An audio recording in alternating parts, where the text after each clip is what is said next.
What's so busy about being a housewife? My husband, Ken, scoffs at me, a full-time housewife. Joining in, my mother-in-law, Melanie, laughs and says, "You're just a parasite."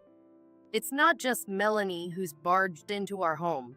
On top of that, I've been saddled with taking care of my dementia-stricken grandmother-in-law, Holly, and instead of gratitude, they complain about everything I do. I'm also working hard to raise our daughter, and they call me a parasite. Fine then. I'll show you who's really in charge here. My name is Shelley. Every Valentine's Day, I buy myself chocolates and enjoy them. But this year, I ended up with a bad case of skin trouble from eating too much. At 40, it takes longer for these blemishes to heal. I'm getting old. No, maybe having pimples is a sign of youth. Yeah, right. Back when my skin was a little bit more youthful in my 30s. Ken came home from work with his mother, Melanie, and grandmother, Holly, and said, Starting today, we're all going to live here together. It's needless to say that I was speechless at his beaming declaration. What do you mean? I haven't heard a word about this. My tone towards Ken became unintentionally harsh. Mom broke her arm. Ken said, glancing at Melanie's right hand. Oh no, I really did it this time. Melanie laughed openly, raising her bandaged right hand. You know Mom has been taking care of Grandma with dementia, right? Yeah, I know, but as I had a bad feeling about this, I glanced at Melanie. With this hand, I can't take care of her, can I? She said with a smug look. Well, unlike you, Shelley, I'm quite adept at handling everything. But given my age, I can't take care of her while injured. It wouldn't be fair to Mom either. Oh boy. Melanie subtly but surely looked down on me, implying that I'm inefficient. I really can't stand this part of Melanie. Melanie graduated from college and once claimed she led various successful projects at a major company. However, in reality, she was mainly a receptionist who retired early to get married. She claims she left at 6 p.m. every day because she was so competent. But it's more likely because her job of serving tea ended when visitors left. On the other hand, I graduated from a vocational school and used to be a hairstylist. Melanie mocked that. Such a path seems like something a not-so-smart person would choose. When I later became pregnant and decided to quit my job to prioritize childcare, Melanie lectured me. I balanced work and childcare. If I had a job serving tea until 6 p.m., I could balance work and childcare too. Is that so?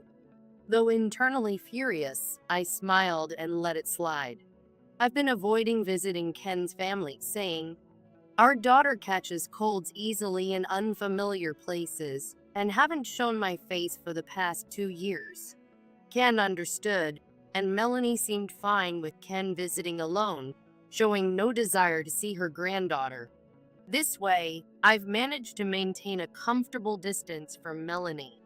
But now, living together, I held my head in my hands. If Melanie injured her dominant hand, it would indeed be difficult for her to care for her mother with dementia. I understand why she thinks our support is necessary. Unfortunately, I completely understand Melanie's point and the situation. But still, why did Ken bring them to our house without even discussing it with me? You know I don't get along with Melanie, right? I understand the situation, but you could have at least discussed it with me. I began to feel distrust towards Ken. Ken, on the other hand, said, "You're a housewife, so you can take care of Grandma, right?" Even though I'm a full-time housewife, I'm also taking care of our 2-year-old daughter almost entirely by myself. Yet, with Melanie and Holly already set on staying, having brought their suitcases, I couldn't tell them to leave. Reluctantly, I agreed to the arrangement and ended up taking on the responsibility of caring for Holly. I thought I just had to endure it until Melanie's injury healed. But even after her injury healed, Melanie showed no signs of leaving and continued to stay in our home. She left all the caregiving for Holly to me, even though it's her own mother. When I gently asked her to help with the caregiving since her injury was healed, she refused, saying she had work. Melanie's work is stocking shelves at a grocery store twice a week from 10 a.m. to 1 p.m.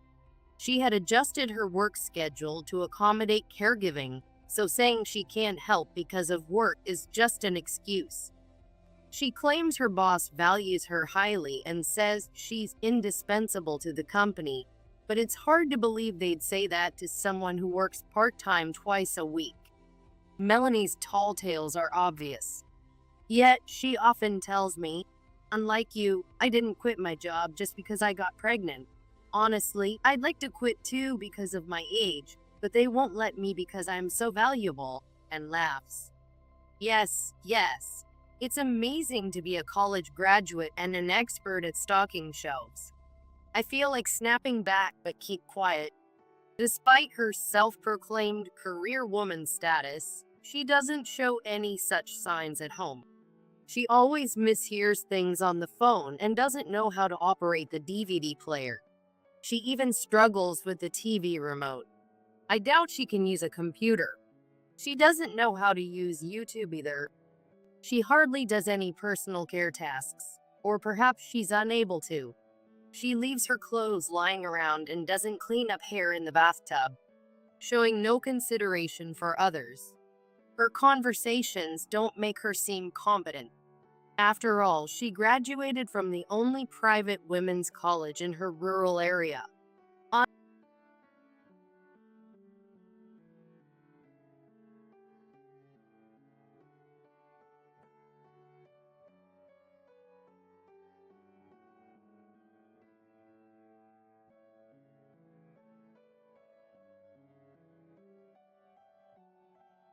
It's fine if she stays with us forever, he laughs.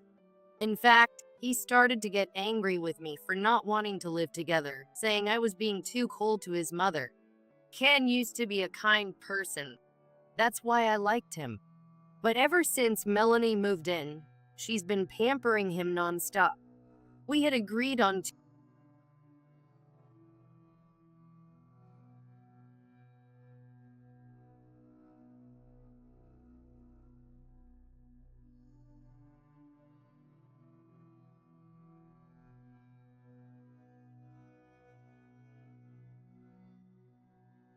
Melanie didn't want to do anything herself, so she also ingrained in Ken that a wife should take care of her husband and his mother.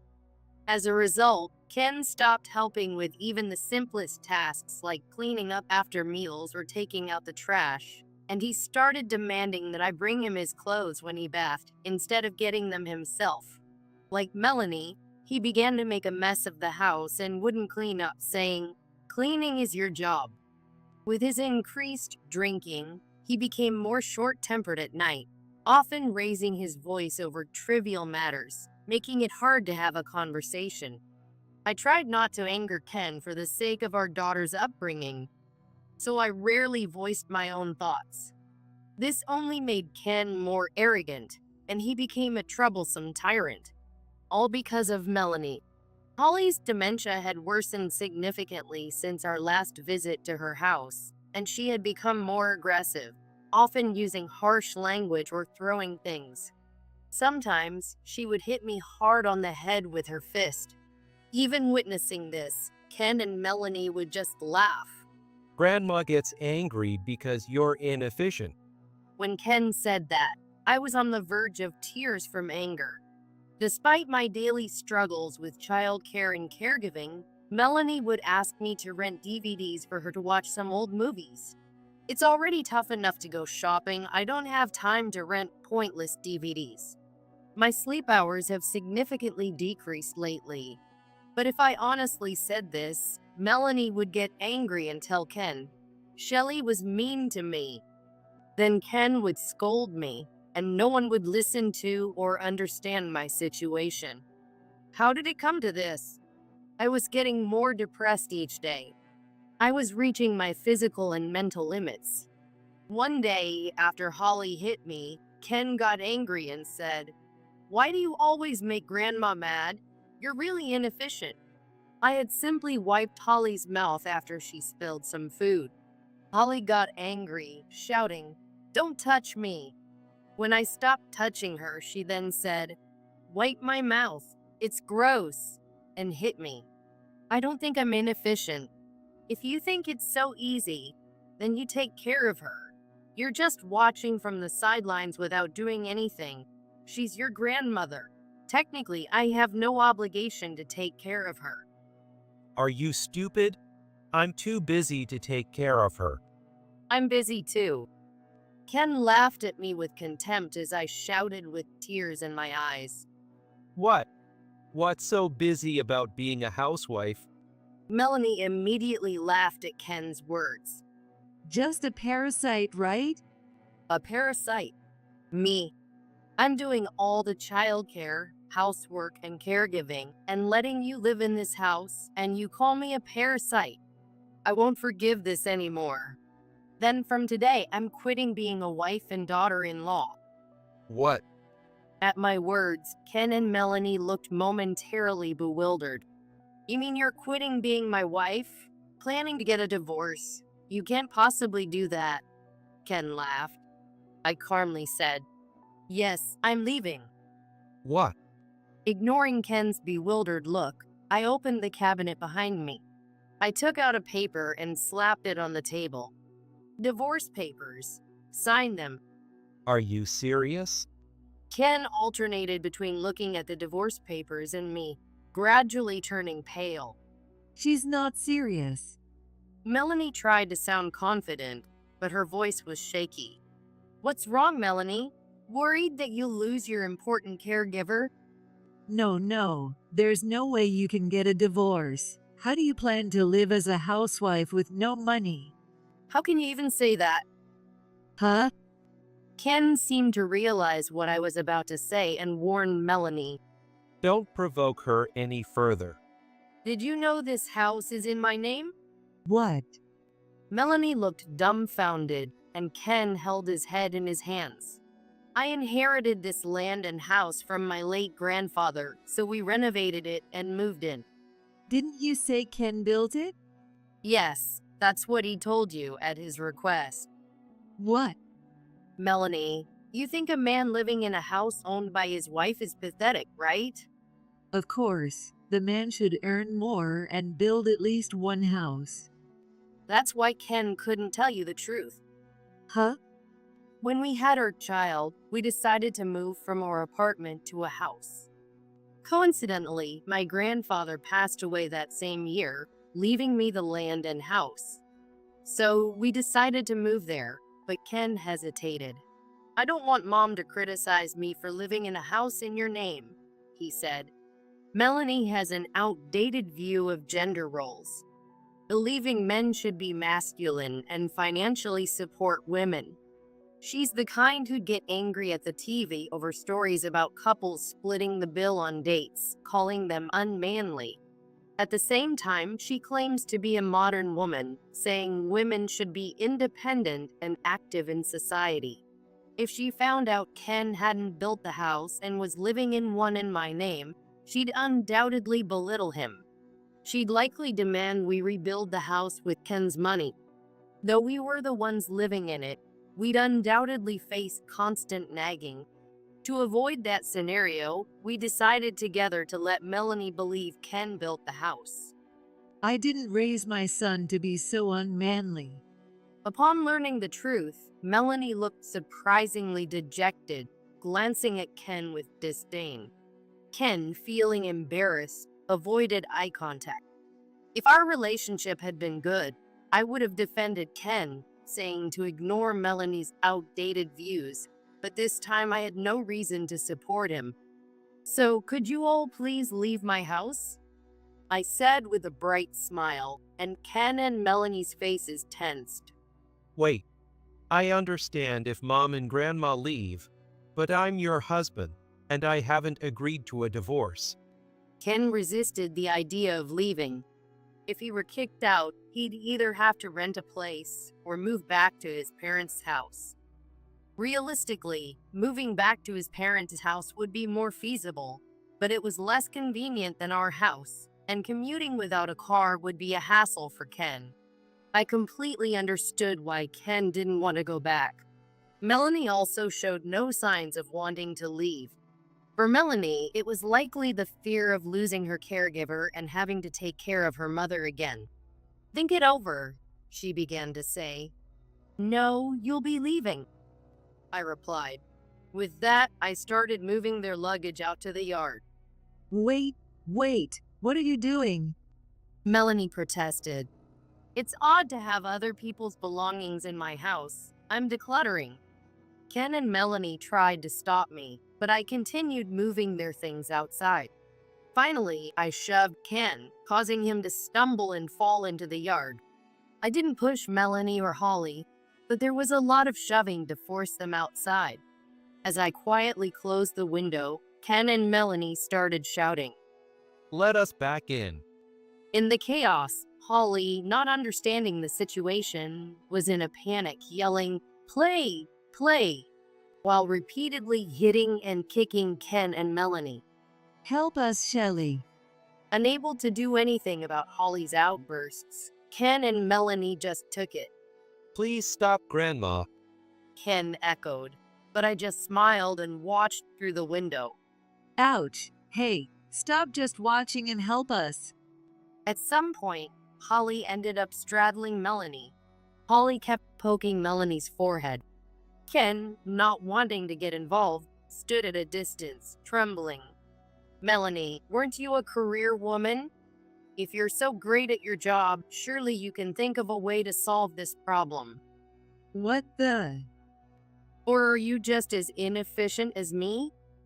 I said with a sly smile, watching Melanie's face twist in despair as she screamed. I'm sorry.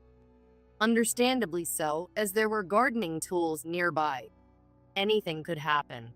But even if something did, it would be an accident. It's not my fault.